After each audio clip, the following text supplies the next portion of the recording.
Salut à tous, on se retrouve aujourd'hui pour parler du FC Barcelone en ce dimanche 26 novembre et on commence tout d'abord avec le programme pour les prochains matchs. Après le match joué hier du côté du Rayo Vallecano, qui est un match à l'extérieur, maintenant c'est une série de matchs à domicile.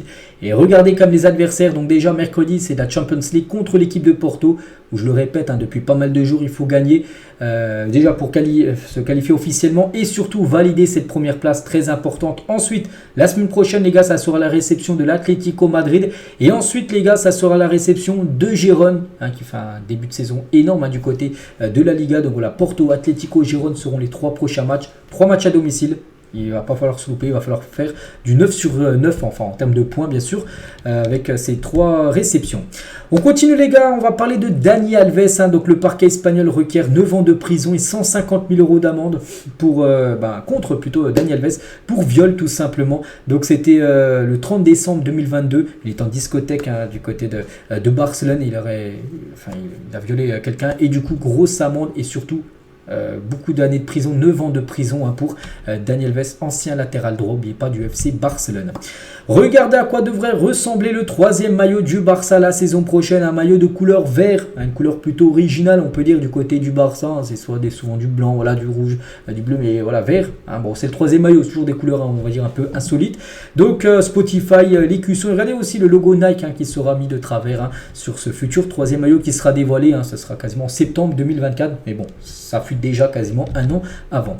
On va surtout aussi faire le point mercato parce qu'on est le 26 novembre, un petit rappel, dans un mois et une semaine à peu près, ça sera l'ouverture du mercato hivernal et le Barça.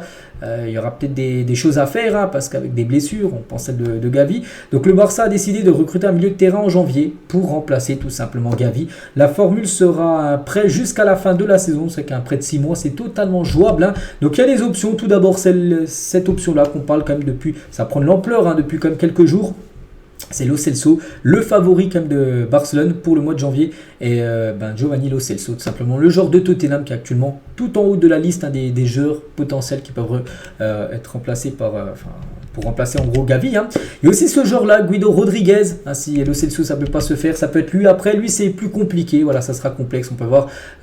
C'est jouable, mais sa situation est complexe parce que le Betis, pas sûr qu'ils vont vouloir le lâcher. Surtout un club qui joue en Liga, le Barça. Donc lui, après, c'est une option, mais ça reste très délicat. Il y a Zubimendi. Zubimendi pour janvier, je pense que ça ne sera pas possible. Après l'été prochain, là, c'est jouable. Donc Xavi a demandé au conseil d'administration de faire un effort pour essayer de signer Martin Zubimendi pour la saison prochaine. Et comme j'ai dit, plutôt l'été 2024, parce que je vois pas du tout la Real Sociedad lâcher son milieu de terrain en plein milieu de saison. Ça sera un gros coup dur pour eux. Donc voilà, ça serait plus pour l'été prochain. Thiago Alcantara, donc lui, ça peut être une option pour cet hiver. On a parlé de Lo Celso, tout ça, Guido Rodriguez. Lui aussi, c'est une option. Un petit rappel, il est en fin de contrat avec l'équipe de Liverpool. L'été prochain, donc voilà, lui ça peut être jouable et surtout qu'il ne reste plus que 6 mois, donc c'est pour ça qu'il peut débarquer du côté de Barcelone. Des autres noms, tiens, lui c'est pas pour remplacer Gabi, mais c'est un joueur que le Barça surveille. Le Barça est très intéressé par l'ailier de Gérone, Savinho, mais l'intérêt pour lui est froid et le club est conscient de la difficulté de la question parce que vous savez que Girona fait un gros début de saison, donc il y a des joueurs très bons et lui vraiment fait partie des gars, le jeune Savinho, un joueur brésilien. Après le Barça garde un œil sur lui, mais ça sera compliqué de le faire. Concernant Rafinha, l'équipe de Al Hilal veut signer Rafinha après la blessure de Neymar. Neymar, il y a déjà un mois, il s'est blessé, on sait, blessé ligament croisé. Et du coup, Al Hilal pense à faire, ils veulent trouver un autre joueur et ils aimeraient faire tout simplement le joueur Rafinha, le joueur du FC Barcelone. Le Barça est également intéressé, ça on le sait, par Leroy Sané. Il y a aussi le Real, le club rival du Barça, qui est également intéressé par le joueur allemand. Concernant Marcos Alonso, parce que là vous avez vu, on fait un peu le point niveau mercato, on est le 26 novembre, je dis on regarde un peu ce qui se dit là, un mois du début du mercato hivernal, et lui il y a des chances qu'il aille en Arabie Saoudite, mais le joueur est convaincu qu'il peut être utile à l'équipe pour le moment. Bon, c'est ce qu'il pense, après je pense pas qu'il sera utile, et on le voit bien quitter le club pour peut-être aller en Arabie Saoudite. Concernant Oriol Romeu, donc le Barça ne voit pas clairement l'avenir d'Oriol Romeu au club, même si Gavi est en moins, voilà, le Barça cherche quand même un milieu de terrain Parce qu'Aurélien Romeu, les gars, c'est pas fiable. Hein. Voilà, c'est pas fiable sur une saison entière. Il y a peut-être un ou deux matchs où vraiment il peut être très bon, voilà. Mais après, sur la constance régulièrement, on sait qu'il a pas le niveau. Je pense qu'il n'a pas le niveau pour jouer au Barça. Et c'est pour ça que le Barça, en gros, ne voit pas l'avenir simplement d'Aurélien Romeu au club. On continue avec Victor Roque. Donc le Barça va utiliser un prêt de 6 mois en janvier pour Victor Roque, puis finaliser le transfert en juin. Donc voilà, concernant ce joueur, en plus je crois que j'en ai parlé, je sais plus, c'était hier ou avant-hier, où j'avais dit qu'il y avait de fortes chances qu'il vienne, hein, que c'était quasiment fait, hein, vu que Gavi allait être désinscrit auprès de la Liga, et du coup ça allait laisser une place, de l'espace fair play financier en moins, et du coup c'est pour ça que Victor Roque c'est totalement jouable, et du coup voilà, il devrait venir en prêt, l'Atlético Paranaense pourrait le prêter au Barça, et après ça sera officiel en juin prochain. Et le désir de Xavi a toujours été d'avoir Victor Roque à partir de janvier, donc l'entraîneur pense qu'il peut être une pièce qui élève le niveau de compétence interne, hein, ce que Xavi lui-même apprécie beaucoup. Victor Roque sera également concurrence avec Lewandowski pour une place dans l'alignement, c'est qu'actuellement numéro 9 titulaire quand il n'est pas blessé c'est Lewandowski, mais avec Victor Roque ça peut peut-être faire changer les cartes, même si je pense que Lewandowski sera toujours le titulaire aux yeux de Xavi. Voilà, ça sera, on va dire, un mode super sub, hein, pour Victor Roque qui pourrait grappiller pas mal de temps de jeu pour cette deuxième partie de saison quand il arrivera. On va parler d'un autre Brésilien, Neymar, les gars, et on peut voir quand il a signé il a signé plutôt au PSG blessé en 2017. Hein, lorsque Neymar a signé à Paris en 2017, il souffrait d'une fracture de stress à la cheville droite. Hein. Des doutes existaient déjà lors de sa visite médicale concernant son pied droit. Et voilà, c'est-à-dire que le Barça l'a rendu blessé, hein, plus de 222 millions d'euros. Un petit rappel, les gars, de cette somme énorme qui est toujours le transfert le plus cher de l'histoire du football.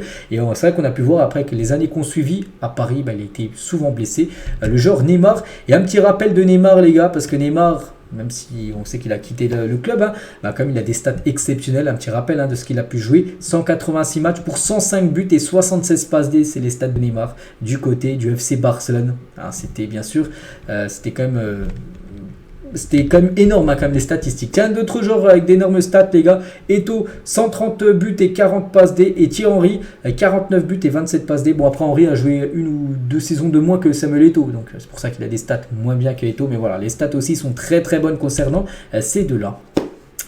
On a parlé de Gavi, Gavi bien sûr ligament croisé. Regardez quand même tous les joueurs, c'est pas le seul les gars à avoir fait cette terrible blessure des ligaments croisés. Regardez des joueurs tiens comme Militao, comme Courtois, comme Fofana, comme Timber, comme Perisic, comme Neymar, comme Mbolo l'attaquant de l'AS Monaco. Là tous ces joueurs ont été victimes d'une rupture des ligaments croisés.